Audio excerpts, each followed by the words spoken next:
Olá, boa tarde. Dá as boas-vindas aí para quem está nos assistindo. Meu nome é Mariane Costa e hoje eu estou tendo o privilégio e a honra de moderar essa conversa com esses 5 personagens brasileiros incríveis que estão cheios de histórias para contar para nós nesse painel Riquezas do Brasil. Eu sou empreendedora social, trabalho com turismo responsável já há mais de 12 anos no Brasil. Já rodei bastante, imagino que seja por isso que eu estou aqui hoje. E sou uma apaixonada pelo Brasil e principalmente pelos brasileiros.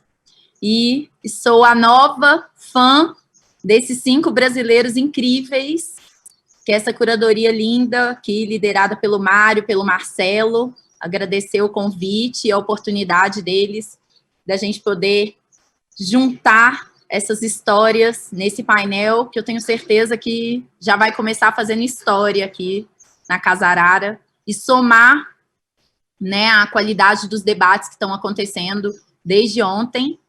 Para quem não assistiu, não perde a oportunidade.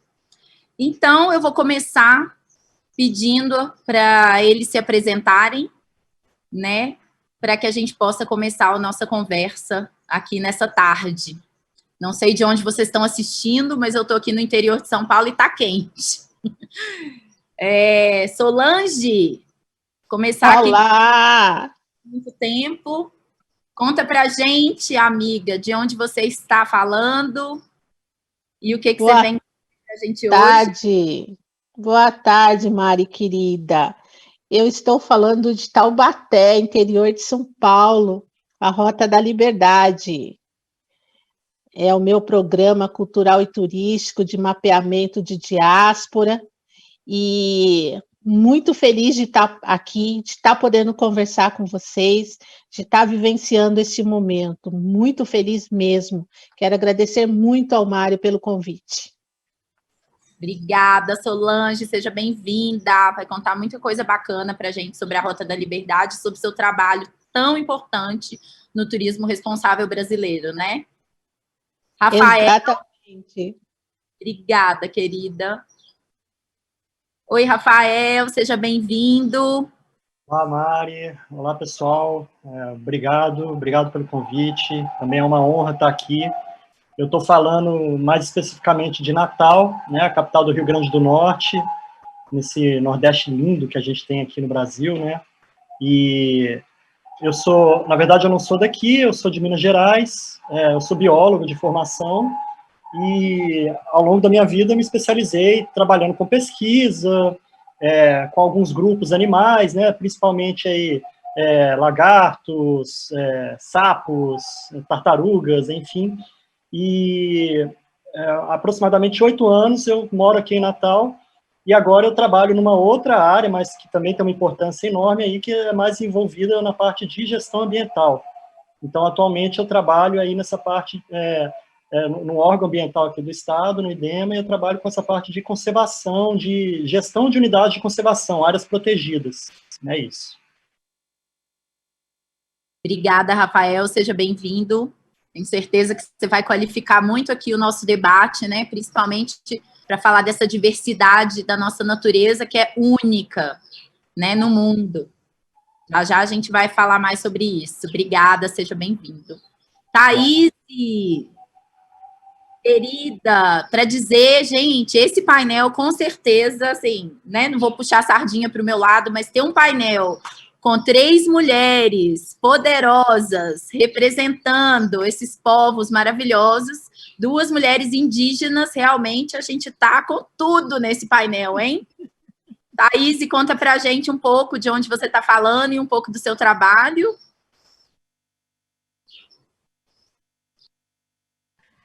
Boa tarde. Eu sou Thaís Campos, sou de etnia potiguara. Estou falando aqui da comunidade indígena Amarelão, no município de João Câmara, território indígena Mendonça, estado do Rio Grande do Norte. Eu sou liderança indígena na minha comunidade, sou filha de lideranças, então esse papel de representante da comunidade é uma coisa que me foi repassada de geração, né? E a minha comunidade, o meu território indígena, é um território onde tem uma representação massiva das mulheres indígenas.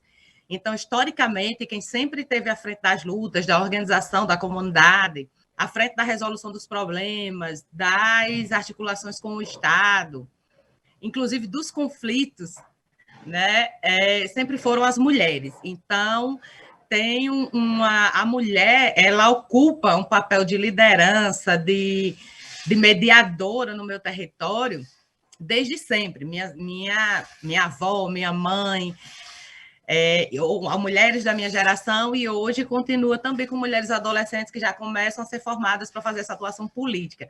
Não só política, mas nossas mulheres também são as curadeiras, também são as pajés, então estão em todos esses cargos dentro da comunidade. E justamente por isso, quando eu fiz minha graduação em História, eu pesquisei sobre as mulheres indígenas do meu território, porque eu cresci ouvindo do meu território, através da história oral, né? Nesse processo de repasse de conhecimento dos meus ancestrais, que as mulheres sempre ocuparam esses papéis importantes dentro do nosso território indígena. E aí eu fiz uma pesquisa em história sobre as mulheres indígenas do meu território, mais precisamente com as anciãs, e hoje eu estou cursando mestrado em antropologia social e pesquiso sobre a atuação política das mulheres lideranças indígenas do território Mendonça. Então, quero agradecer o convite e a oportunidade de estar aqui e com muito orgulho de ser só mais uma mulher de um território que sempre foi e é representado por mulheres. Obrigada.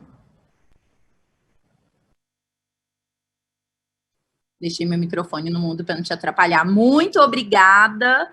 Que honra para nós estar aqui podendo ouvir vocês e num evento que vem, né, além desse nosso painel falando sobre riquezas do Brasil, quer destacar a ancestralidade, a importância da ancestralidade, né? Ter Thaís, Shirley e Solange aqui nesse painel junto com a gente, somando, vai ser realmente muito bacana. Obrigada, Thaís, seja bem-vinda. Vou passar a palavra para o Simão, também um empreendedor social, aí com uma atuação nessa área ambiental tão importante. Conta para a gente um pouquinho, Simão, do seu trabalho. Oi, pessoal, boa tarde a todos. Boa tarde, Mariana, obrigado pelo convite. Fantástico evento, é uma satisfação de fato estar aqui. Acho que a gente está vivendo um momento muito único no nosso planeta, né? Eu me considero um cidadão planetário, nasci numa ilha, Florianópolis, uma ilha cercada pelo mar, tenho essa conexão com os oceanos, e comecei lá, junto com amigos, um movimento de fazer limpeza, né, da natureza de alguma forma, limpeza das praias, e esse movimento foi expandindo conforme a necessidade, a nossa missão, e hoje eu estou aqui no Rio de Janeiro, vivo aqui, e é isso, estou muito feliz de estar aqui, conhecendo, né, um pouco, acabei pesquisando um pouco da história do pessoal que está aqui junto, fantástico, cada história é muito especial, né, para o momento do planeta que a gente está vivendo aí. Então, acho que acho que todos nós aqui somos cidadão planetário aí, estamos vivendo nessa esfera aqui, né, com 8 bilhões de habitantes, estamos coabitando aqui com a natureza que existe, então vai ser bem legal ouvir cada um aí, cada olhar aí. Obrigado aí mais uma vez. Legal, seja bem-vindo, muito obrigada. Finalmente, Shirley, conta pra gente o que você está falando e quem é você. Olá, um forte ereré para todos vocês. Ereré, na minha língua, significa tudo de bom, tudo que é positivo, tudo que é belo, né, tudo que é próspero. A gente fala ereré. Então, vamos falar todo mundo junto. Ereré. Ereré. Para começar uma tarde... Para a gente começar uma tarde, um diálogo bem mais aconchegante e mais próspero, né, cheio de luz e de integridade, né, que é o que nós, seres humanos, estamos precisando nesse momento em que nós estamos passando, que não está sendo fácil para ninguém. Meu nome é Shirley Jucurnan Krenak, pertenço ao povo Krenak do estado de Minas Gerais, nós nos localizamos no leste de Minas, somos conhecidos como os botocudos do Vale do Rio Doce. Botocudo é um nome pejorativo ao qual eu não gosto. eu gosto de ser chamado por Borum. Borum significa a essência do ser humano. E eu gosto de ser chamada assim, Borum Jukunan Krenak. Esse é meu nome, essa é a minha ancestralidade. Eu aqui hoje represento o Instituto Shirley Jukunan Krenak, que vem aí numa missão maravilhosa de trabalhar a educação das histórias indígenas fora das comunidades, né? Então eu levo um pouco da história de luta do meu povo para dentro das instituições educacionais não indígenas. Esse é o meu papel, de levar a história do meu povo para o mundo inteiro, para aquelas pessoas que ainda desconhecem a história de resistência, de resiliência, né? E da história do povo Krenak. Kren significa cabeça, Nak significa terra. Então, no decorrer da nossa conversa, vocês já vão entender, e no momento em que eu vou conversando e falando com vocês, o significado de Kren cabeça, Nak terra, e o significado de ser Krenak diz respeito a tudo isso que nós estamos fazendo aqui nesse exato momento. Forte abraço, saudações a essa casa, né, maravilhosa, que teve esse entendimento de trazer essa diversidade de discussão e de diálogos importantíssimos para a nossa humanidade. Gratidão, Casa Arara, e é um prazer estar aqui. Muito obrigada, querida, seja bem-vinda. Nossa, só pelas apresentações já estou vendo que a gente vai ter um papo bem rico, né, e bem diverso hoje. Queria dizer que não tem como não dizer que numa mesa, né, Riquezas do Brasil, estamos em 3 mineiros aqui, né? Tem que puxar a sardinha para o nosso lado e dizer que bom que estamos aí espalhados e promovendo a mudança, né, não? Terra boa. Saudade de Minas, mas vamos lá. Bom, pegando o tema aqui do nosso painel, né, Riquezas do Brasil, e refletindo um pouco sobre esse momento tão desafiador que a gente está vivendo, né, o mundo como um todo e o Brasil, principalmente, eu acho que temos aqui histórias e pessoas tão bacanas e tão inspiradoras que eu queria começar perguntando para vocês, né, qual é a principal riqueza e a sua principal motivação para fazer o que você faz, né, no Brasil, porque somos todos, temos todos aqui histórias muito bacanas de projetos e trabalhos que cada um na sua área, cada um do seu lugar de fala, está atuando e, por que não, lutando por esse país, né? E aí eu queria que vocês trouxessem, né, que a gente pudesse compartilhar aí com a nossa audiência, com as pessoas que estão ouvindo. Apesar, eu que trabalho com turismo, principalmente com turismo aí para comunidades, né, turismo responsável, a gente percebe o quanto o brasileiro ainda desconhece o Brasil, né? Talvez seja a razão por estarmos passando por desafios tão intensos, mas vamos aproveitar aqui essa riqueza de experiências para poder contar para as pessoas, né, o que vocês conseguem ver, que riqueza é essa, que potencial é esse brasileiro que te motiva a trabalhar, a atuar, o que você vê de belo e de rico nesse país? Vou começar pelo Rafael, que eu tenho certeza que vai falar de coisas que a gente adora e que muitos brasileiros ainda desconhecem. Conta pra gente, Rafael. É verdade, Mari. Essa pergunta é interessante, né? Porque tem muito a ver com a minha formação mesmo, né? Então, assim, eu sou biólogo. Por que eu fiz biologia, né? Talvez um pouco a pergunta misture um pouco com isso, e por que eu sou muito feliz e identificado com o que eu faço. Então, na verdade, eu sou uma pessoa curiosa, sempre fui, e muito apaixonado pela diversidade, né? E nesse caso aqui, claro, a área que eu atuo mais diretamente, diversidade biológica, né? Então, enfim, a gente vive num país com dimensões continentais, né? E por causa disso, né, a gente tem aí 6 biomas completamente, né, com características únicas, né, e que ao mesmo tempo interagem entre si. E aí, com essa diversidade enorme, né, e essa possibilidade de viver um pouquinho isso, de poder experimentar isso, e de me enxergar como, né, uma pessoa ali que pode fazer, pode mudar, pode contribuir, né, me fez seguir essa área, né. E aí, acho que o mais legal e o mais gostoso dessa experiência é a gente perceber, Mário, que, na verdade, a diversidade, né, ela é maior do que a diversidade biológica, né, ela tem bastante a ver aí com diversidade cultural, diversidade étnica e tudo mais, e que as coisas se juntam, né, então é muito curioso e muito legal poder falar e poder trabalhar um pouquinho com isso, né, então, só para ser um pouquinho mais específico, né, as nossas... É importante falar isso para o público, enfim, para as pessoas que estão vendo essa conversa nossa aqui.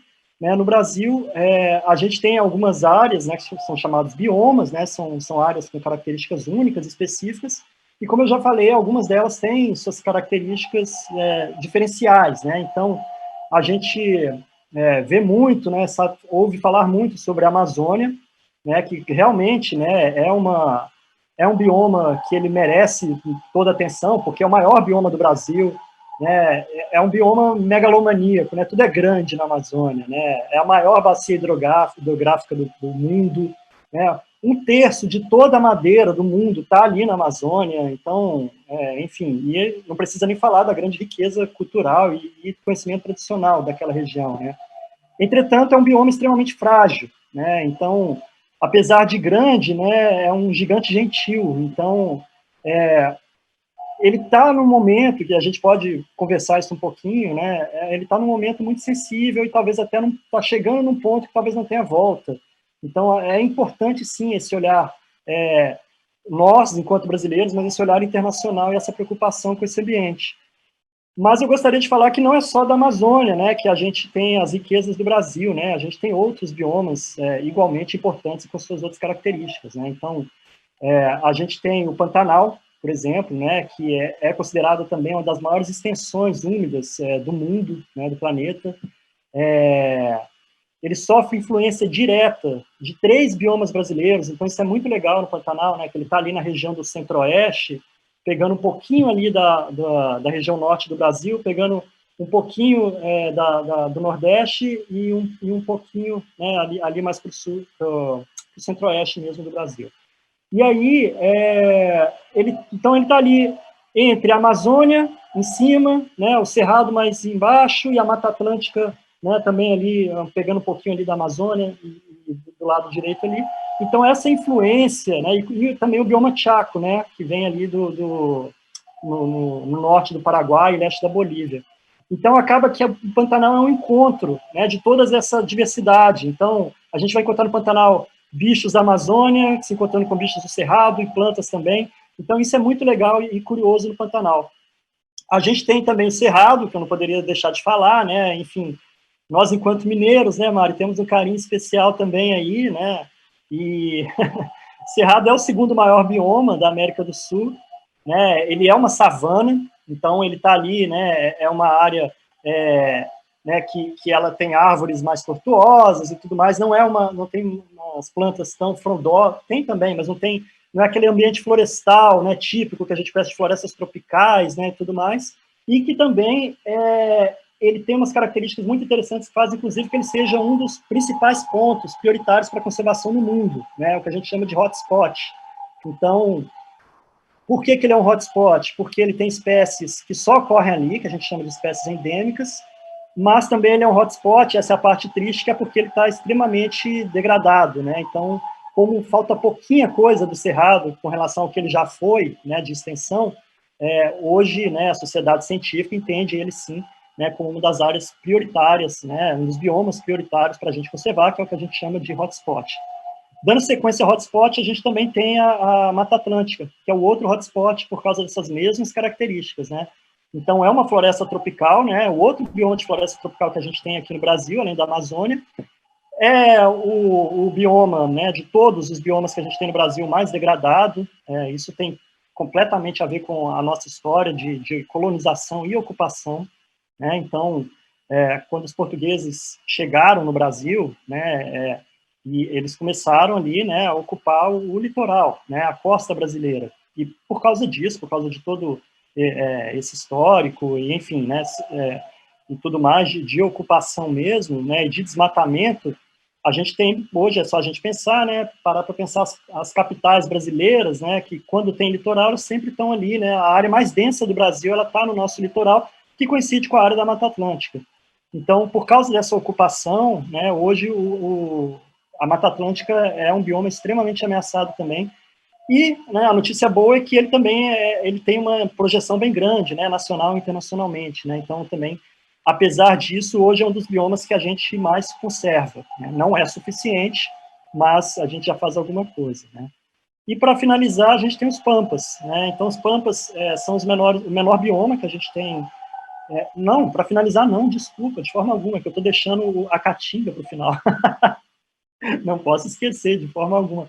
A gente tem os pampas, né, que o bioma, ele está ali, é o menor bioma que a gente tem, ele é restrito ali ao Rio Grande do Sul, né, ele ocupa uma área, né, só pegando esse estado do Rio Grande do Sul, e é um bioma, né, com uma paisagem natural que tem muito a ver com planícies, né, então morros, rupestres, coxilhas, etc., né, e são paisagens naturais que se caracterizam principalmente ali por campos nativos, né, e a presença de matas ciliares e tudo mais, né. Apesar disso, é um bioma também bastante degradado e que hoje a gente tem como um bioma com menor proteção, né, legal, do ponto de vista legal, que a gente tem no Brasil. Então, comunidade de conservação e tudo mais, é o bioma que tem menos proteção. E não menos importante, deixei por último de propósito, né, a gente até conversou um pouquinho sobre isso antes, né, Mari? A gente tem a Caatinga, né, a Caatinga, que é um bioma muito importante, né, é um bioma ali que ele pega todos os estados do Nordeste do Brasil e ele pega também o norte de Minas Gerais. É um bioma que ele é caracterizado, né, por um regime ali de seca, né, e períodos bem definidos de seca e período chuvoso, mas quando a gente pensa, né, a grosso modo, Caatinga, a gente sempre pensa, né, na seca, no sol, na fome e tudo mais, né, e isso é uma imagem que está sendo desconstruída, que ela deve ser desconstruída, né. A Caatinga é um ambiente muito rico e muito diverso também. Então, uma coisa muito comum as pessoas acharem, né, falarem que não tem nada na Caatinga, né, isso é um erro muito grande, né, hoje existem inúmeras pesquisas, inúmeros pesquisadores extremamente gabaritados, que desenvolvem suas pesquisas na Caatinga e percebem ali, né, uma área com espécies extremamente adaptadas a um clima quente, né, a um clima seco, porém um ambiente muito resistente e resiliente, né, dada toda a pressão que ele sofre. Então, a ideia é só dar esse contexto geral, né, e talvez, e com essa fala rápida e um pouquinho sobre os biomas, né, dizer que eu acho que é isso que me faz trabalhar com o que eu trabalho hoje, né, essa diversidade, pegando o foco aí nessa parte biológica, mas lembrando que isso está diretamente relacionado também à diversidade de pessoas, à diversidade de histórias e tudo mais, né, me faz ter orgulho e muito feliz com o que eu faço hoje em dia. É isso. Seu áudio. Obrigada. Eu coloco o áudio para não atrapalhar. Mas, nossa, eu estou impressionada, porque acho que, assim, para reforçar, né, você falou dessas 6 oportunidades e 6 convites para conhecer 6 Brasis completamente diferentes, né? Para quem já viajou e já teve essa experiência, meu caso que, enfim, viajo muito a trabalho, então conheço, né, esses 6 biomas, inclusive de forma turística, né, gente? São 6 países completamente diferentes. Então, se um brasileiro que ainda não vivenciou, fugiu da aula de geografia, ainda não vivenciou os biomas, né? Fica aí o convite para realmente né, experienciar isso. E eu convido também a observarem que, né, a gente tem 3 mulheres com 3 histórias incríveis e cada uma de um bioma, e eu tenho certeza que isso vai ficar muito claro aqui, né? Então, a Shirley do Cerrado, Thaís da Caatinga e Solange, muito presente aqui na Mata Atlântica, e eu acho que isso são conhecer isso é muito importante para a gente entender a nossa história, né? E esse momento que a gente está vivendo. Mari, Então, só fazer um acréscimo, também né, é o sétimo, que é importante falar também, que é o bioma marinho, né? Então, essa parte toda costeira nossa, né, com essa diversidade também de organismos marinhos, de recifes de corais, né, áreas extremamente ricas e concentradas, de uma diversidade enorme de plantas e animais e de organismos aí aquáticos também é algo muito único e fantástico no Brasil, né? Então, no litoral sul, né, na América, no litoral sul, a gente basicamente, para baixo do Equador aqui, a gente só tem a costa brasileira com os recifes de corais em todo o Oceano Atlântico. Então, isso é muito legal também poder falar. Vejam que país diverso, né? Vou convidar a Solange agora para abrir o microfone, contar para a gente. Eu tô aqui, Rafael, eu tô pensando, Mari, eu sou eu sou neta de angolano, o pai do meu pai também tinha alguma coisa de holandês e era pernambucano. E como ele dizia, ele era cabra forte lá do norte, o leão do norte, né, meu pai. E a minha mãe já era filha de mineiro, baiano com mineiro. Então, imagina, eu tô com o pé em todos os biomas aí. Eu já posso aí me colocar um pezinho em cada bioma. E aí eu estava pensando nessa riqueza, né? A biologia traz, a geografia humana. Eu que sou descendente de um povo que foi escravizado, mas que trouxe, né? São corpos escravizados, mas não almas e não mentes escravizadas, e que construíram a riqueza desse país, né? Eu penso também, né, o Rafael falando na biologia marinha, eu penso no mar, né? O mar é o grande túmulo, né? Já que pela escravização negra, quase 300 anos, muitos e muitos africanos foram jogados no mar, né? Mas também é ele que alimenta o caiçara, é ele que alimenta o quilombola, é ele que alimenta a população também, né? Com a sua riqueza. E eu estou aqui numa região, estou na Mata Atlântica, né? Então, por exemplo, a gente tem aí o cambuci, né? Que só ocorre na Mata Atlântica e que é uma descoberta recente. Eu estou em Taubaté, uma região. Taubaté é uma das cidades mais antigas do Brasil também. Ela tem uma colonização aí para o século XVII, 1620, e muitos indígenas aqui, muitos povos, né? Muitos povos indígenas aqui. Quando eu vou para Ubatuba encontrar meu povo quilombola, que está lá na beira do mar, eu tenho que passar pela Tamoios, né? E aí a gente sempre fala para o turista sobre a Confederação dos Tamoios, né? E as pessoas ficam enlouquecidas sem entender do que a gente estava falando, de toda essa resistência, né? Porque a história que se passou no Brasil é que todo mundo era fraco, né? Quem estava aqui era fraco e não resistiu, e quem veio arrastado também era tão fraco que foi arrastado, por isso, justamente pela sua fraqueza, também não resistiu. Então, eu gosto muito de usar a Rota da Liberdade para contar essas histórias, para dizer, não foi assim, não, tá? É um povo muito resiliente, é um povo muito forte, é um povo muito resistente. Eu tenho roteiros que tratam de grandes riquezas culturais afro-brasileiras ou africanas e afro-brasileiras. A gente está em Guaratinguetá, que foi a terra do Bom Filho de Oliveira, que foi, nos anos 40, ele foi considerado o Louis Armstrong brasileiro, imagina, né?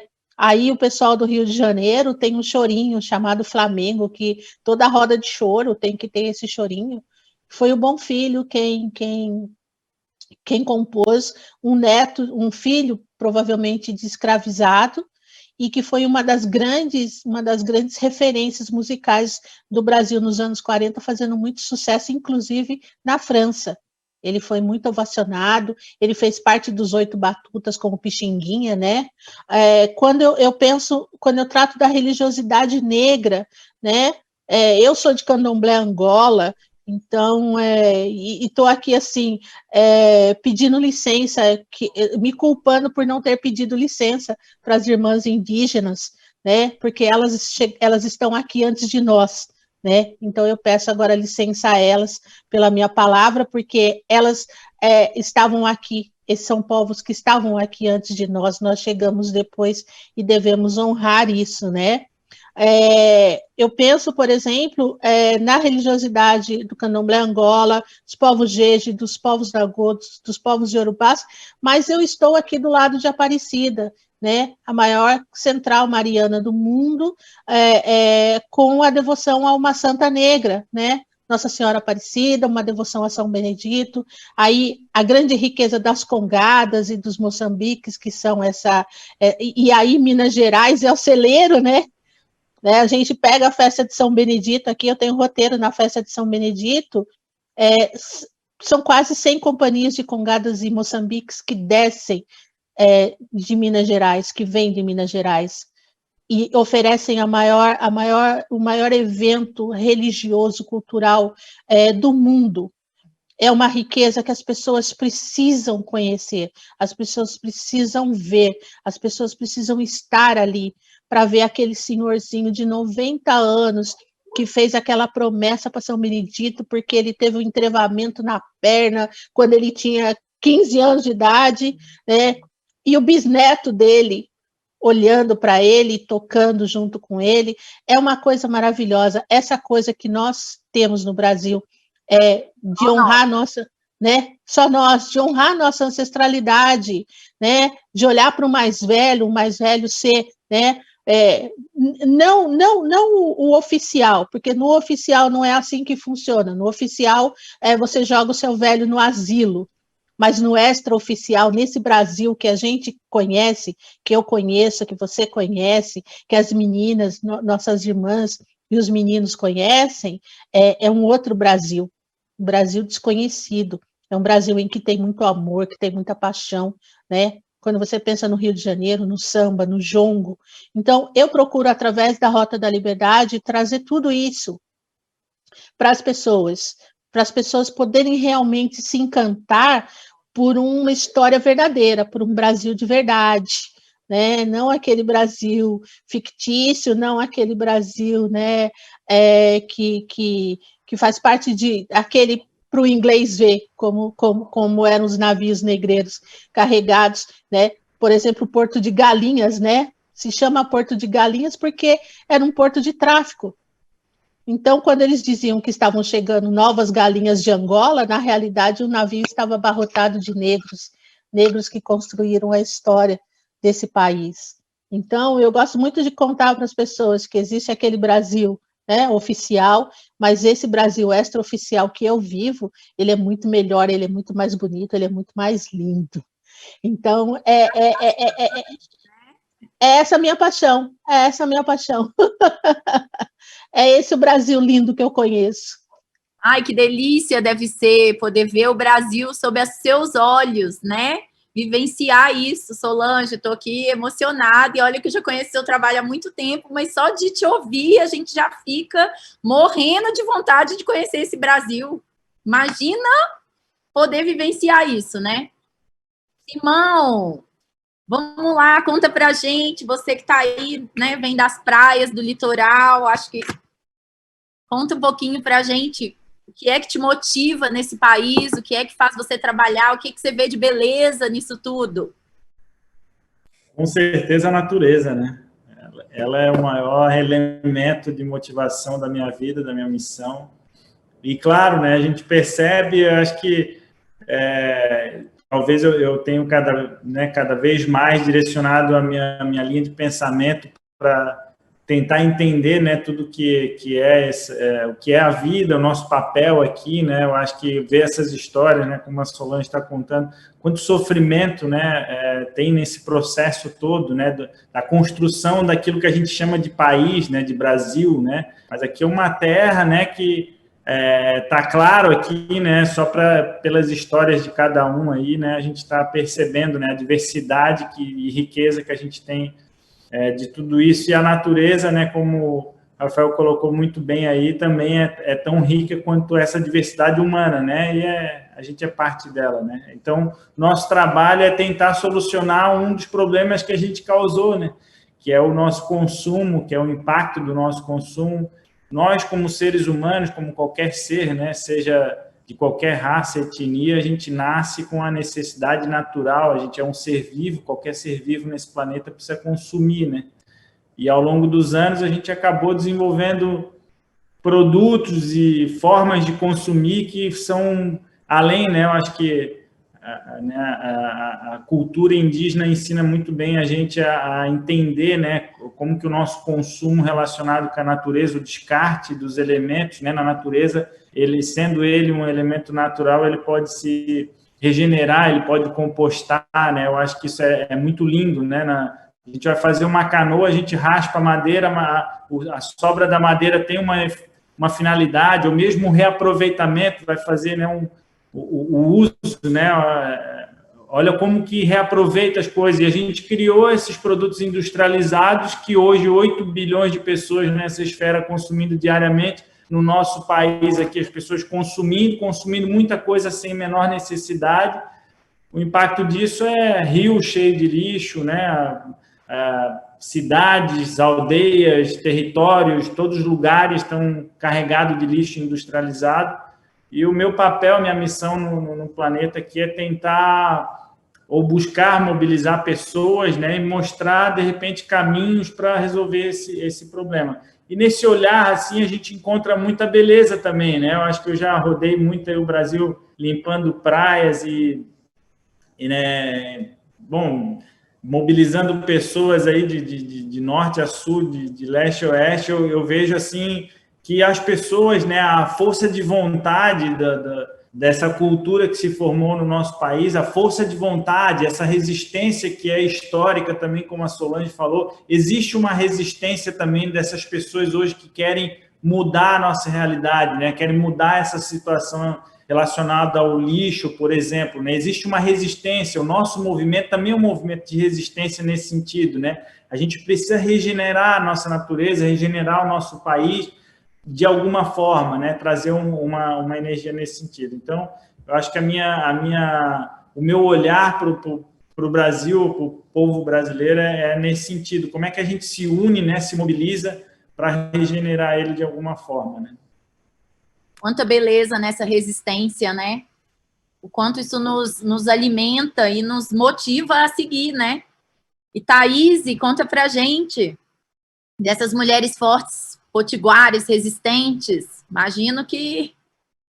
Bom, já estou eu aqui dizendo, né? Mas, nossa, de tudo que eu vi da sua história e... Bom, eu também adoro, trabalho muito com mulheres, sei o quanto... Né, a gente tem ver riqueza e beleza na força da mulher brasileira, né? Então, eu não tenho certeza, uma das maiores riquezas do Brasil é o conhecimento dos nossos ancestrais. Então, os povos nativos desse território, hoje chamado Brasil, eles vivem aqui há milhares de anos.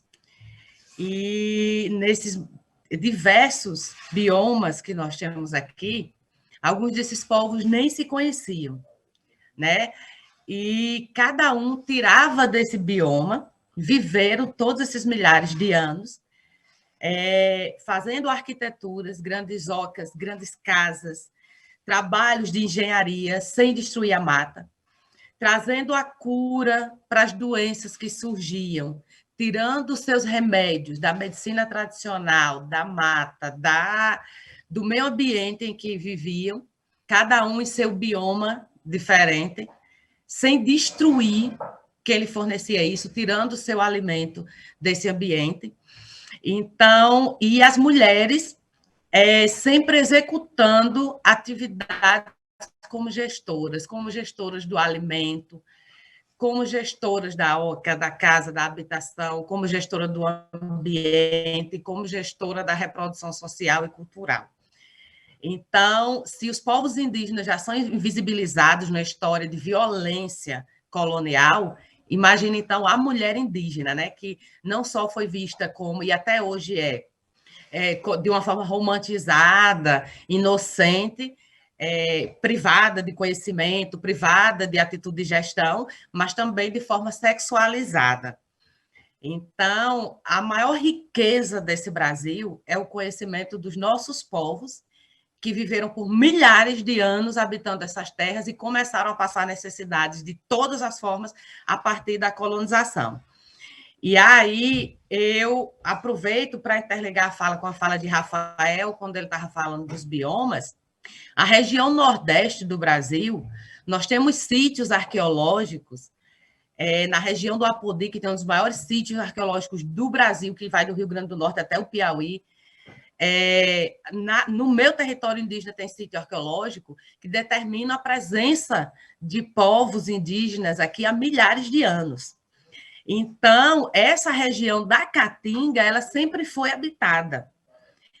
E esses povos indígenas conseguiram sobreviver todos esses anos aqui. E a colonização começou pelo Nordeste no final dos anos 1400, início dos anos 1500.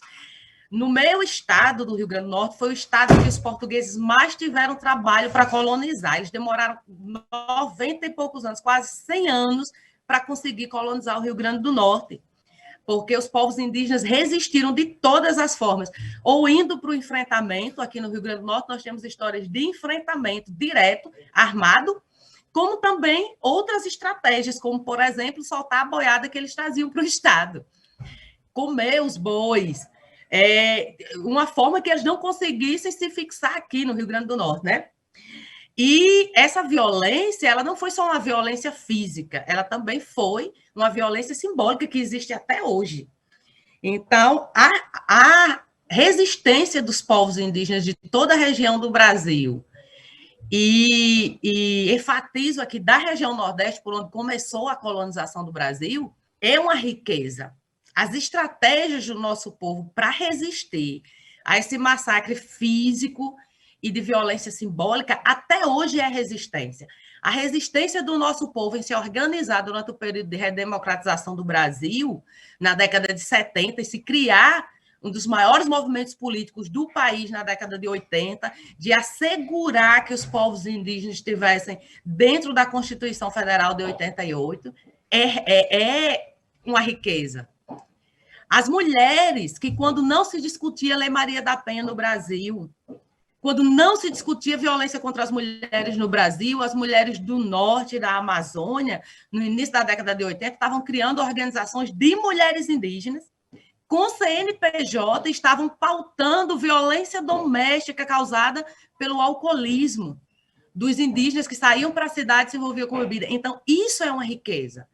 As mulheres indígenas têm muito a ensinar sobre resistência, sobre os conhecimentos que elas sempre tiveram e de como se organizar em coletivo e de como resolver os problemas dos seus territórios, das suas comunidades, para o bem comum.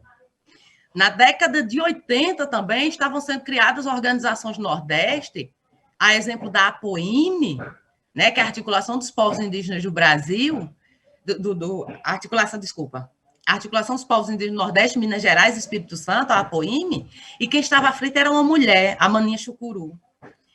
Então, as mulheres indígenas, o seu conhecimento, a sua organização política é uma riqueza para esse país, né? E voltando para a questão da Caatinga, nós habitamos a região da Caatinga há milhares de anos. E o Estado brasileiro, no seu período colonial, no seu período imperial e república, se traz um discurso de combate à seca. Dá direto dentro das políticas criadas no Brasil, é um discurso de combate à seca, porque dizem que não dá para viver no Nordeste, que o Nordeste não tem água. E como nós vivemos até hoje? O Estado não ouve os conhecimentos indígenas, porque a gente não combate a natureza. A gente tem que aprender a conviver com ela. Então, o discurso correto não é de combater a seca, é de conviver com esse bioma que está aqui posto para a gente, e que os povos indígenas sempre preservaram e que o Estado e que a sociedade colonizadora não indígena está destruindo há 500 anos, e hoje nós estamos sofrendo as consequências dessa destruição. Então, a riqueza, uma das riquezas do Brasil é toda a cultura, a tradição dos povos indígenas, das mulheres indígenas, da nossa juventude indígena, e que nós temos aqui no Rio Grande do Norte o turismo ecológico, o turismo pedagógico, que tem comunidades indígenas que recebem universidades, escolas de fora do território indígena, para mostrar como é que os povos indígenas vivem, para contar a nossa história, para levar aos sítios arqueológicos. O meu território é um grande sítio arqueológico, nós temos pinturas rupestres, grafismos, nós temos material neolítico, paleolítico, que são encontrados no nosso dia a dia, no meio das casas, no meio das roças, são os nossos lugares de rituais. Então, toda a nossa cultura, toda a nossa ancestralidade, em todos os temas, na educação, você vê hoje um jovem indígena, ele sabe contar sua história, ele sabe de onde seu povo veio, ele sabe onde é seu território historicamente ocupado, ele sabe quem são seus parentes, ele está sendo preparado para atuar politicamente. Você vê um jovem não indígena, muitas vezes ele não sabe nem de que cidade é a mãe dele, de que estado é o pai dele. Então, a forma da educação indígena de repassar conhecimento, a nossa culinária, a nossa engenharia, a nossa medicina tradicional, tudo isso é uma grande riqueza desse Brasil. E, para finalizar, quando você disse que muita gente não desconhece o Brasil, em se tratando dos povos indígenas, desconhecem muito, por isso que alimentam discursos como muita terra para pouco índio, não sei para que educação diferenciada, não sei para que saúde diferenciada, e esse desconhecimento ele foi reforçado na escola convencional, quando colocavam a gente como se nós saíssemos todos de uma forma, tudo com a mesma cara, e que trocava nossas terras por espelho, e que nós só contribuímos na história do Brasil dando nome a rio, dando nome à cidade, onde não se conta na escola convencional o massacre, a violência que foi a invasão do Brasil e que é até hoje essa colonização. Então, nós, indígenas do Rio Grande do Norte, nós estamos numa luta de descolonização da história do Brasil. Vamos começar a contar a história, não só do Brasil, como da América Latina, a partir dos indígenas, que até hoje são violentados, a partir do povo negro, que desde que chegou no Brasil que é violentado, e que essa violência não acabou, a partir do ribeirinho, e não a partir do colonizador, que sempre foi a história contada desse processo de colonização no Brasil e em toda a América Latina. Obrigada. Nossa, obrigada, Thaís. E que forte, né? Você estava falando e eu estava pensando aqui o quanto a gente está sofrendo de uma amnésia coletiva, né? E o quanto a gente precisa realmente descolonizar a nossa educação, né? Eu acho que talvez as pessoas tenham aprendido mais aqui em quase uma hora de painel do que na vida toda na escola regular. Né? Tudo que a gente falou aqui, o quanto isso é importante, eu não me lembro de ter visto nada disso na escola, né? Na escola tradicional. Então, que desfavor para nós que hoje uma escola regular no Brasil, que estratégia é essa que, né, da gente simplesmente deixar de ver o importante, porque de tudo que a gente está falando aqui, está tudo aqui, né? O conhecimento, a experiência, né? Não, Shirley? Com certeza, com certeza. E é por isso que o trabalho que eu venho fazendo é dentro das instituições não indígenas, né? Com essa mentalidade de descolonizar, né? De levar a verdadeira história do nosso país para dentro das escolas, né? Porque assim, o nosso futuro pode ser mudado, né?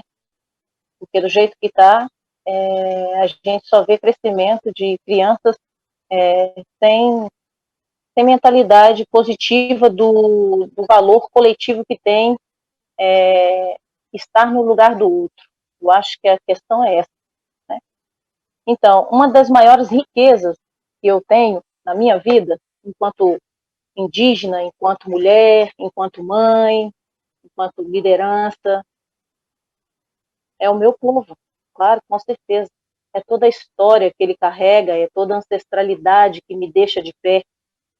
E quando eu vejo o Rafael falando dessa dimensão dos biomas, dessa diversidade do poder da Terra, eu acho que é mais nesse sentido, Rafael, é diversidade do poder que a Terra nos apresenta. A diversidade do poder que a cura da Mãe Terra nos apresenta. E que essa diversidade, infelizmente, não está sendo respeitada nos momentos que nós estamos vivendo hoje. Então, quando você fala, Rafael, de todas essas diversidades, de todos esses biomas, né, você está falando do poder do universo, né, que é um ser único, né, que nos faz ser humanos pisantes nessa terra. Então, é magnífico quando a gente tem essa dimensão de falar das características de todos os biomas e ter o entendimento de como eles se completam, né? E como eles estão um dentro do outro, nos trazendo ar para respirar, como eles estão dentro um do outro, trazendo água para a gente beber, alimento para a gente comer, sabe? E uma das preocupações de todos os povos indígenas hoje do nosso país, da nossa terra brasileira, podemos assim chamar, porque, né, é com essa diversidade, é com essa positividade do coletivo da terra, desse sagrado que envolve a terra. Está me entendendo, Rafael? A nossa preocupação hoje é essa. De que forma nós, ser humano, podemos preservar toda essa coletividade de biomas que estão sendo destruídos 24 horas por dia pelo fato das pessoas ter entendimento de buscar poder e progresso. Mas aí entra a palavra progresso. Que palavra é essa, gente, que todo mundo desconhece? Que progresso é esse que mata 700 quilômetros de rio de água doce no estado de Minas Gerais, o nosso rio doce sagrado, que era uma diversidade, era um irmão para nós enquanto treinar. Que progresso é esse que mata mais de 200 pessoas em Brumadinho por causa do minério? Tudo por causa da ganância de ter poder, de querer dinheiro. Que riqueza é essa? Que progresso é esse? A minha riqueza, enquanto mulher Krenak, é de propagar a palavra de resistência do meu povo e de mostrar para esse país ao qual me convidou para esse trabalho, principalmente a França, que, olha, não adianta mandar recursos e recursos de projetos para o nosso país para poder trazer de volta uma natureza que foi destruída, que muitas das vezes o próprio país investe em compras de frigoríficos de carne, matando boi e muita matança. Parece que as pessoas não estão tendo entendimento do que é dar valor à vida, sabe, Rafael? Sabe, Mariane? Verdade. Porque aí investem no meio ambiente, mas destrói ao mesmo tempo, né? Então, que teoria é essa? Que loucura é essa? De que forma falar da riqueza do nosso país se as pessoas não estão tendo entendimento do que é essa riqueza? A nossa riqueza brasileira é tão imensa que, se um dia essa riqueza parar, muita gente vai morrer de fome. Né? Muita gente, o mundo vai morrer de fome, porque o nosso país é potência em natureza, é potência em diversidade, é potência em povos, em culturas. E graças a nós, hoje, povos indígenas do Brasil, que vocês aí estão respirando. Você está tendo esse cafezinho para beber do seu lado, você está tendo essa aguinha para beber do seu lado, tu está tendo, ser humano, uma terrinha para pisar?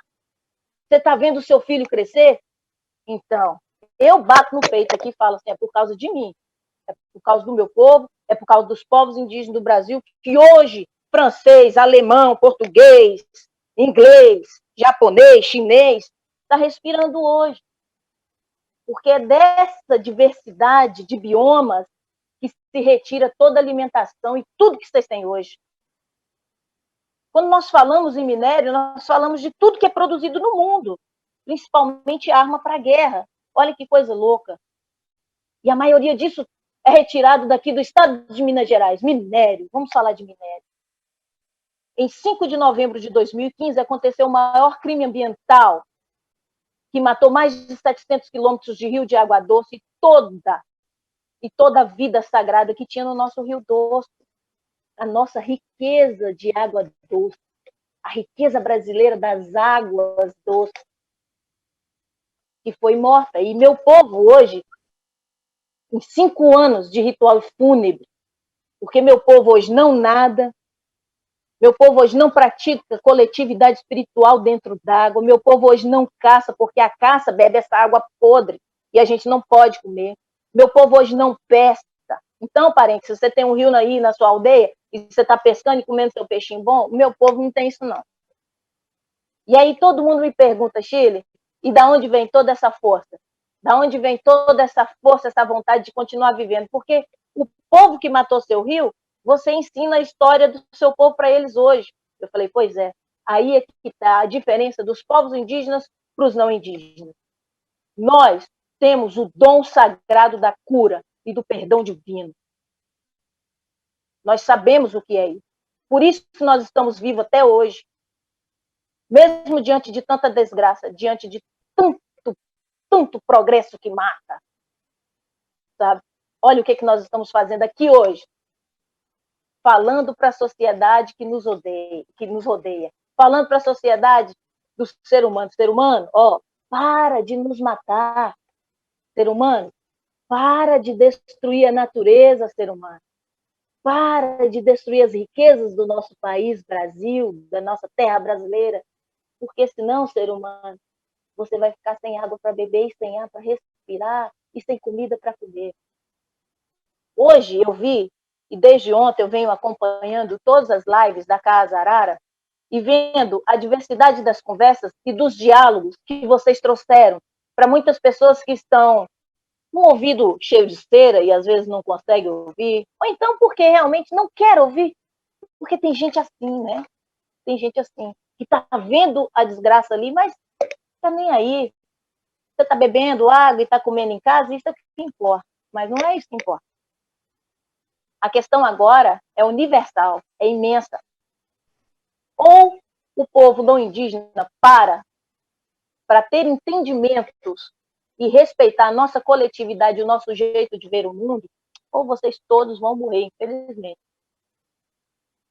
E quando a natureza cobra essa riqueza maravilhosa que a Casa Arara está trazendo, essa diversidade de palavras, de alimentos. Nossa, hoje eu vi diversidade de alimentação sendo falada do meu país. Tinha alimentos que eu mal conhecia, e hoje eu vi. E que esses alimentos, infelizmente, vão deixar de existir. Já estão deixando de existir, porque nesse momento que nós estamos conversando aqui, a Amazônia está pegando fogo, Mata Atlântica está pegando fogo, Pantanal está se ardendo em chamas, nós estamos perdendo biodiversidade de plantas medicinais, animais, fauna, flora, sabe? Então, vocês trouxeram aqui ações propícias para que as pessoas pensem qual é o futuro da nossa riqueza brasileira. Foi isso que eu entendi que a Casa Arara trouxe, sabe? Para que as pessoas pudessem se atentar pelos assuntos que foram trazidos desde ontem, anteontem, e eu venho acompanhando. Então, se todo mundo fica falando que me pergunta, Chile, qual o privilégio seu? Você tem algum privilégio? Bom, eu tinha um privilégio. Quando eu ia para a beirada do meu rio Doce, do meu rio Atu, e tomava banho nele. Esse era o meu privilégio. E foi tirado de mim, foi tirado do meu povo. Tudo por causa do minério, da ganância. Então eu pergunto, sabe? Porque nós, povos indígenas, nós entendemos que quando a natureza cobra, ela cobra de todo mundo, até daqueles que acertaram também, e que estão fazendo por isso. Sabe? E o mundo, ele não vai acabar, porque o grande mestre não vai destruir essa maravilhosidade que ele criou. Não vai acabar, quem vai acabar é o ser humano. O ser humano vai deixar de existir. Porque a Terra ela é tão maravilhosa, essa riqueza, essa diversidade de biomas e de tudo que nos rodeia, desse universo sagrado, tem poder de regeneração. E poder de regeneração é a coisa que o ser humano nunca vai ter. E dentro de todo esse processo da história dos povos indígenas, existe o nosso processo da espiritualidade, a nossa cosmologia. Isso que nos faz andar, essa espiritualidade, essa essência que eu falei, sabe? E nós vamos regenerar com a Terra, porque nós somos seres humanos criados por ela. Resta saber se aquele que destrói ser humano vai ter esse espaço aqui, porque eu acho que não. Então eu sempre pergunto, que é o nosso corpo, é o corpo do ser humano que aduba a Terra, que aduba as riquezas dessa terra sagrada que todo mundo trouxe, falando de uma contextualidade tão maravilhosa. Mas eu quero ser um adubo bom para essa terra. E você? Você quer ser um adubo bom para a terra? A riqueza do nosso Brasil é isso. É você se tornar um adubo bom para essa terra sagrada. Então está na hora de parar de destruir e fortalecer o que nós temos de mais sagrado do nosso Brasil, que é a nossa diversidade natural, coletiva, sabe? E próspera para um bem comum. Esse é o nosso país, Brasil. Esses são os povos indígenas. Essa é a nossa diversidade. É isso. Gratidão. Obrigada, Shirley. Nossa, te ouvindo e ouvindo todos vocês, eu fico aqui cada vez mais motivada, cada vez mais apaixonada pelo Brasil, mas cada vez mais desafiada, né? Acho que a gente falou muito de toda essa riqueza, de toda essa potencialidade e de como o Brasil poderia hoje estar acessando o seu potencial maior e não está conseguindo, né? Acho que a gente já apontou aí algumas razões para isso, alguns desafios, mas eu fico muito feliz da gente estar aqui entre pessoas que estão já talvez estejam aí um pouquinho já na frente das outras pessoas que ainda não despertaram, porque já estão já estão no caminho, né? Já estão se sentindo desafiadas, já estão provocadas e já estão colocando aí suas trajetórias em favor dessa mudança. Eu acho que a gente já está aqui, ainda temos aqui uma meia hora, e eu queria muito que cada um pudesse deixar essa mensagem, né? Falar um pouco desse desafio que te move e que esperança você está vendo para esse momento, né? Qual o caminho, onde é que fonte que você tem bebido para continuar lutando, né? Porque eu acho que todos nós aqui somos lutadores, cada um nas suas trajetórias e suas áreas de atuação. Eu vejo que somos lutadores pelo Brasil, né? A gente não desiste. Acho que a gente tem visto muita gente desistindo aí, né? Inclusive abandonando o país, e eu acho que se a gente está aqui, cada um dentro da sua organização, na sua área de atuação, e estudando e se aprimorando cada vez mais, eu acho que podemos nos considerar lutadores, né? E queria que vocês pudessem deixar uma mensagem para quem está nos ouvindo, para quem está nos assistindo. Esse momento, ele tem sido um momento muito paralisante, né? As pessoas têm tido muito medo do incerto, porque ninguém sabe o que vai dar, né? Ninguém nunca se preparou, né? As nossas últimas gerações aí nunca se prepararam para uma pandemia mundial. Está num momento muito desafiador. Mas hoje eu li uma coisa que o contrário do medo é o amor. E eu vi na fala de cada um de vocês muito amor pelo que vocês fazem, né? A trajetória de vocês são pessoas muito inspiradoras, e eu percebo que vocês transbordam amor no que vocês estão fazendo, amor pelo que vocês fazem e amor pelo Brasil. Então, eu queria que vocês pudessem transbordar um pouco esse amor nesse momento para quem está nos ouvindo, para a gente poder tentar contaminá-los de forma positiva e trazê-los para essa mudança. Vou voltar para o Rafael. Eu acho que ele realmente transborda muito amor pelo que ele faz. Conta, Rafael, como é que tem sido? Eu gostei muito do que você falou aí, Mari, porque eu acho que eu acho que a grande chave é essa, né? A gente considerar isso como um desafio, né? E não um desânimo, né? Porque desanimar nas atuais circunstâncias é muito fácil, né? E é um trabalho que a gente tem que fazer mesmo para pensar, não, vamos erguer a cabeça e vamos encarar isso como um desafio, né?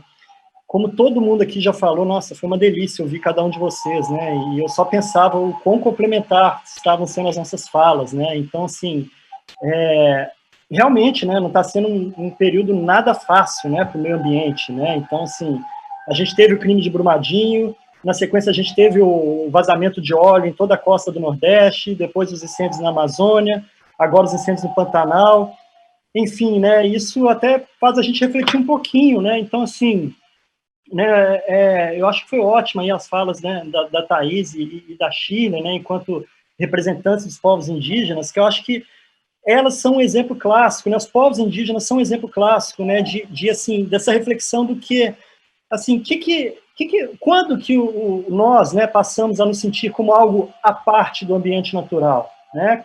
Quando que a gente começou a considerar que nosso modelo de desenvolvimento desenfreado ele não vai ter consequências, né? E que é isso mesmo que a gente tem que crescer, desenvolver e tal, e obviamente isso vai ter consequência, né? Então, assim, é muito importante a gente estar reconectado conosco, com a Terra. Nós somos só mais um nesse planeta, né? Nós somos bichos, né? O ser humano é uma espécie, né? Igual todas as outras espécies, né? Esse modelo que a gente vive atualmente, né, de consumo desenfreado e tudo mais, né, é um caminho, né, que, invariavelmente, se a gente não refletir, não mudar, né, vai gerar a extinção da espécie humana. Né, e o problema disso, além, obviamente, de um problema, claro, que nós, né, estamos cavando o caminho para a gente se extinguir, é que a gente está levando também uma série de outros organismos, de outros seres vivos, né, também nessa opção nossa, né? Então, isso é uma coisa que a gente tem que pensar muito, né, nesse padrão de desenvolvimento nosso e padrão de consumo. Né? Então, é muito interessante também, importante destacar que, assim, no fim das contas, tudo é muito político, né? Tudo é política.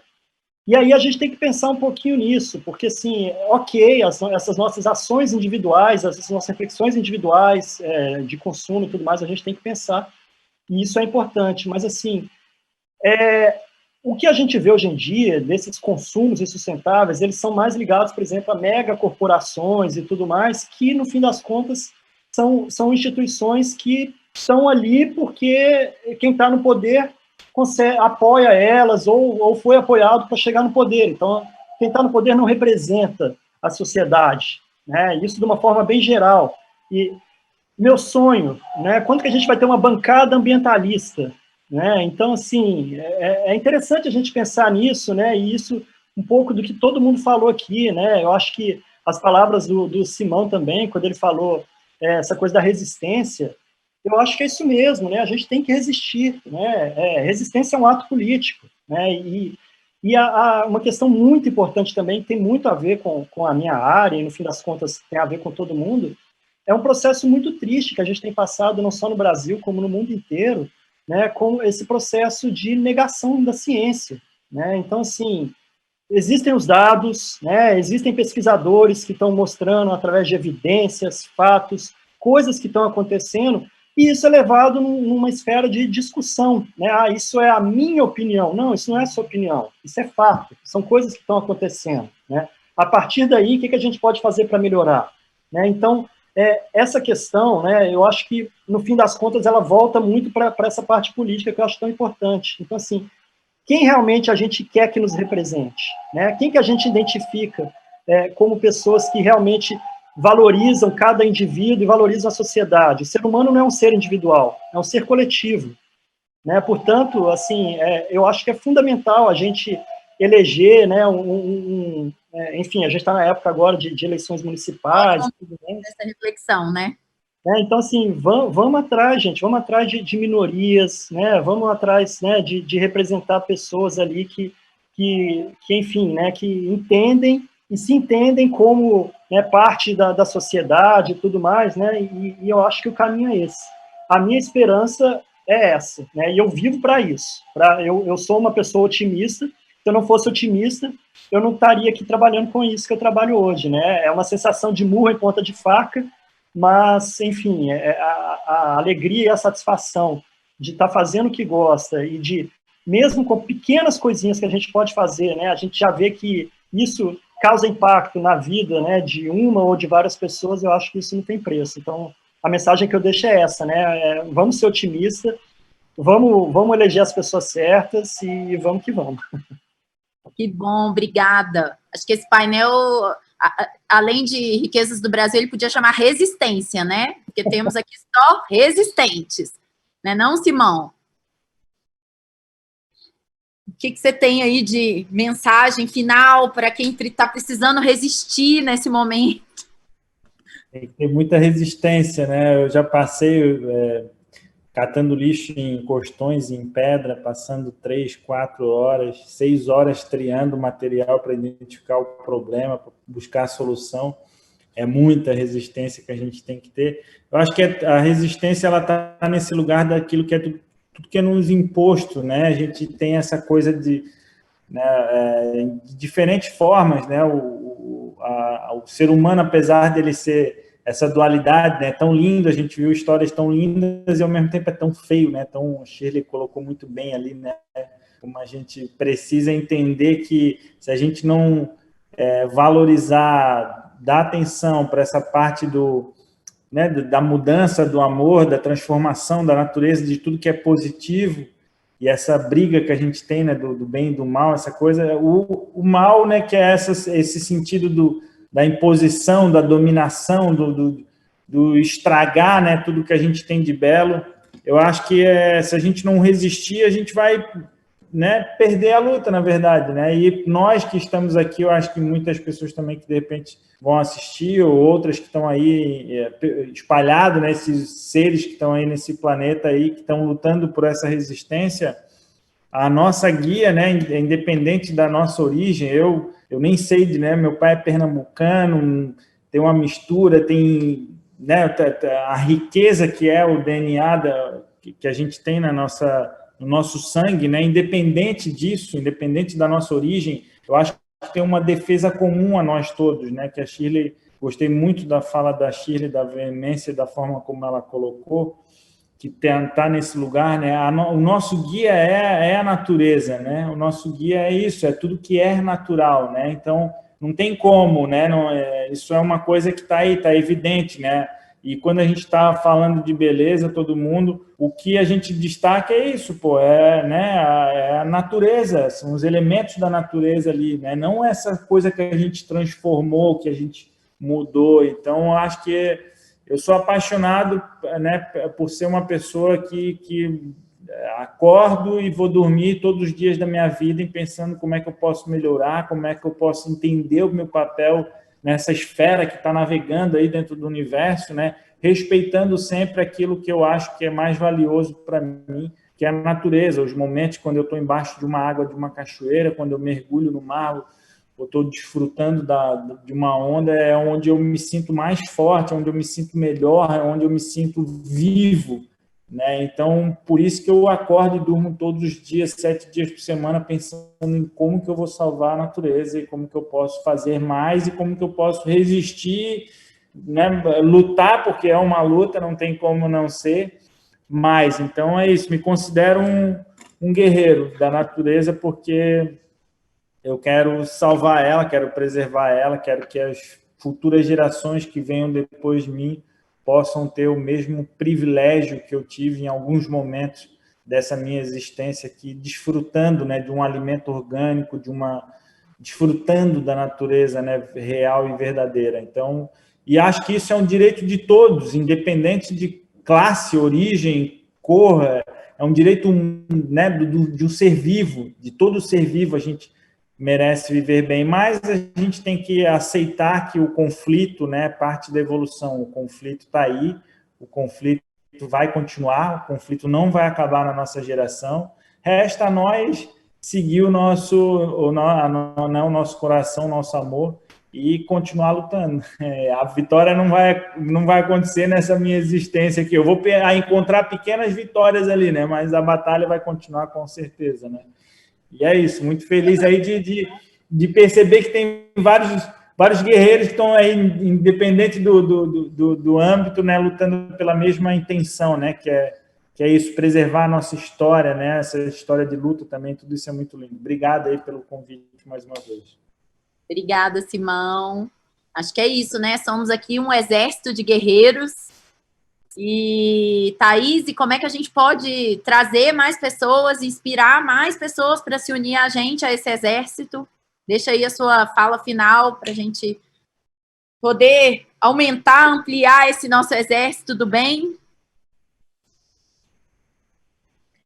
Então, o que me move na luta é o meu sentimento, a minha identidade, né? O meu sentimento de pertencimento, de que eu não estou sozinha aqui e que eu pertenço a um povo e que a gente precisa lutar diariamente para continuar resistindo. E eu pertenço a um povo que já tem uma história de 500 anos, mais de 500 anos de resistência, né? Então, é esse sentimento de coletividade que me move na luta. É aquele sentimento de que eu tenho alimento em casa hoje, mas meu parente não tem. Eu tenho água na minha casa, mas meu parente não tem. É a luta pela demarcação das terras.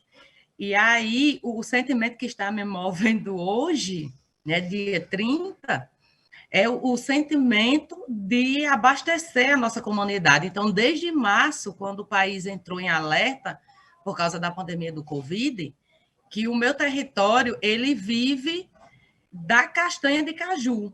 Então, os povos indígenas do meu território beneficiam a castanha e comercializam essa castanha fora do território. E quando começou a pandemia, o principal público da castanha, que era o turismo, vendia nas praias, aeroportos, enfim, parou tudo e minha comunidade, meu território de uma semana para outra, não tinha mais nem o que comer, porque não tinha como comercializar o produto e a gente começou a fazer campanha em abril, com um apoio enorme do companheiro Tiago Costaxi, e desde abril, que são as lideranças do meu território que estão abastecendo o território com cesta básica, álcool, máscaras, com as informações que até na comunicação o Estado brasileiro ele não passa as informações de uma forma que o nosso povo compreenda. Então, a gente faz também esse papel de pegar as informações e repassar dentro do território sobre a pandemia. Inclusive, eu coloquei o link da nossa campanha lá no nosso grupo. Eu não sei colocar aqui, mas talvez o pessoal da Casarara consiga projetar na página, né, para quem quiser apoiar. Então, o nosso sentimento que nos fez criar essa campanha é esse sentimento da coletividade, é esse sentimento de dar suporte ao nosso irmão, né? E eu acho que está faltando isso para a humanidade, é o sentimento da coletividade. A maioria dos não indígenas, eles não conhecem nem seus vizinhos, pensam muito individualmente. Vai no mercado, faz uma feira de R$1.000 e passa por um morador de rua que está com fome na calçada. Então, esse individualismo, que eu acho que é o que mais separa todos nós da luta. Então, o que me move nessa luta, o que me move fazendo a campanha para o meu povo, é o sentimento do coletivo, é o sentimento do pertencimento, é o sentimento que, se meu povo não tiver, eu também não tenho, né? Então, nós somos um só. E aí eu quero deixar aqui claro que eu acho que o nosso maior impedimento são as esferas do Estado brasileiro, judiciário, legislativo e executivo. E quero aproveitar a mensagem dos outros companheiros aí, a gente está entrando aqui para uma eleição, e para a gente votar naquelas pessoas que são comprometidas com o meio ambiente, com a segurança alimentar, com a saúde, com os diferentes povos que tem no nosso país, e dizer que, pelo abandono do Estado aos povos indígenas durante essa pandemia, essa campanha que a gente está fazendo está mostrando que nem toda a sociedade brasileira é anti-indígena. Então, teve muito não indígena que contribuiu com a nossa campanha, que defende a causa indígena. Então, a nossa esperança está aí, a nossa esperança está nessas pessoas que pensam no outro. Eu não preciso ser lésbica para defender o movimento LGBT, eu não preciso ser negra para defender os direitos dos negros. E ninguém precisa ser índio para defender os povos indígenas, né, os verdadeiros donos dessa terra. Então, a minha esperança está justamente nessas pessoas que nos apoiam, que apoiam a causa indígena, que, mesmo não sendo indígena, nos defendem nas esferas onde eles estão, seja no meio artístico, seja dentro de uma estrutura do governo. Então, nós ainda temos essas pessoas e eu acho que é essa união que vai nos dar esperança para mudar essa realidade que estamos hoje. Muito grata a Casarara, a todos. Fiquei apaixonada também pelas falas das companheiras e dos companheiros. Prazer enorme. Obrigada. Obrigada, Thaís. Acho que essa mensagem da coletividade, nossa, ela vem aquecer o coração, né? Temos jeito, né, Solange? Amiga, são essas vozes que a gente precisa ouvir para nos fortalecer na caminhada, né? Nós estamos num 2016 que nunca mais acabou. A gente dormiu um dia em 2016 com o golpe e a coisa só foi piorando. E todas as mazelas e todas as pragas que podiam advir desse dia do golpe, elas estão aqui nesse 2020. A minha luta, o que me move é simples e unicamente usar a minha potência, a Rota da Liberdade, porque a Rota da Liberdade é a minha potência, para mostrar o nosso povo. Porque todo dia, às vezes eu tenho que sair para levar alguém para um roteiro, mas eu tenho que chorar porque mataram a Marielle. Quem matou Marielle? Quem mandou matar a Marielle? Eu tenho que chorar porque uma desgraçada de uma mulher deixou uma criança de 5 anos cair de um prédio, só porque aquela criança era negra, porque ela jamais faria aquilo se aquela criança não fosse o filho da empregada negra que ela botou para passear com o cachorro. Eu tenho que pensar que eu não quero mais estar lá no Quilombo e ouvir que mataram uma menina Ágata, que uma bala, que a gente sabe de onde veio, a bala veio do Estado brasileiro, a bala veio de uma Fundação Cultural Palmares que não vai comemorar o 20 de novembro, mas que faz odes à Princesa Isabel. A gente está num país em que a Secretaria Especial dos Direitos Humanos da Mulher e da Família, não sei o quê, não reconhece uma menina de 10 anos que foi vítima de um estupro e a condena pelo aborto. Então, eu quero usar a potência da Rota da Liberdade para proteger o meu povo e para denunciar também esse povo que foi trazido durante quase 400 anos para cá, arrancado do seu espaço e que aqui não tem direitos. O único direito que eles querem dar ao povo negro é o de ficar calado, é de suportar o açoite, sem chorar, sem reclamar. E eu quero usar o meu corpo e a minha voz todos os dias para defender esse povo, porque sou eu, é honrar meu ancestral e para denunciar isso.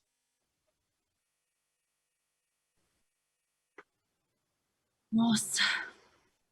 Uau. Acho que mereceu até um silêncio nesse momento, né? Ai, ai. Shirley? Vamos lá. Gratidão a todos pelo carinho em participar e pelo aprendizado de hoje, que eu hoje aprendi mais. Graças aos marés. E com certeza eles não vão nos impedir de respirar. Eles não vão nos impedir de falar. Eles não vão nos impedir de lutar. E quando um indígena fala, que as pessoas não indígenas possam entender que quando nós abrimos a nossa boca, são milhares que estão aqui falando com a gente. São milhares de ancestrais falando conosco aqui, nesse exato momento. E quando nós pedimos demarcação das nossas terras, não é para tê-la como posse e poder, é puramente para tê-la. Entendeu, Rafael? puramente para tê-la. Porque esse puramente mostra para todo mundo que quanto mais indígenas estiverem vivos pisando nessa terra, mais terra pura e ar puro e água boa para beber vocês terão. E uma vida longa também. E uma das nossas maiores dificuldades enquanto indígena é fazer com que vocês nos escutem. Porque a palavra escutar está complicada hoje. As pessoas não querem escutar mais ninguém, não.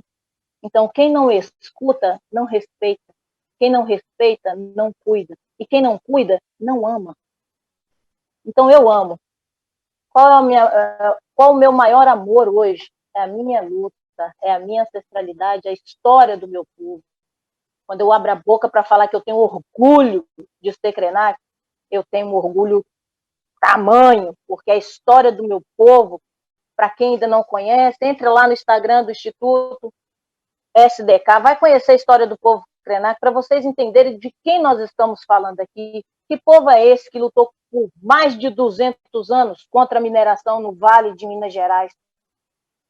Muitos povos hoje estão passando por um problema muito grande no que diz respeito à mineração. O meu povo lutou por mais de 200 anos. Quando eles falam que no Brasil nunca teve guerra declarada. 13 de maio de 1808, em que Dom João VI declarou guerra justa ao povo Krenak. Fora isso, o povo nosso passou por diversas desgraças, coisas ruins, mas mesmo assim, nós estamos aqui, agora, diante de todos vocês, passando uma palavra verdadeira, passando uma palavra de coletividade, passando o entendimento do que é ter amor à vida e ter amor ao próximo, e fazer parte dessa coletividade do bem. Então, acima da palavra amor também vem a compreensão, vem o perdão, vem a luz sagrada que nos move como ser humano pisante nessa terra.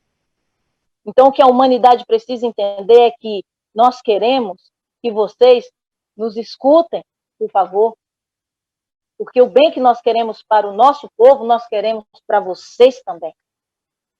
Então, a minha mensagem é: nos escutem, seres humanos. E que tipo de adubo você quer ser para a Mãe Terra? Eu quero ser uma adubo duplo. E você?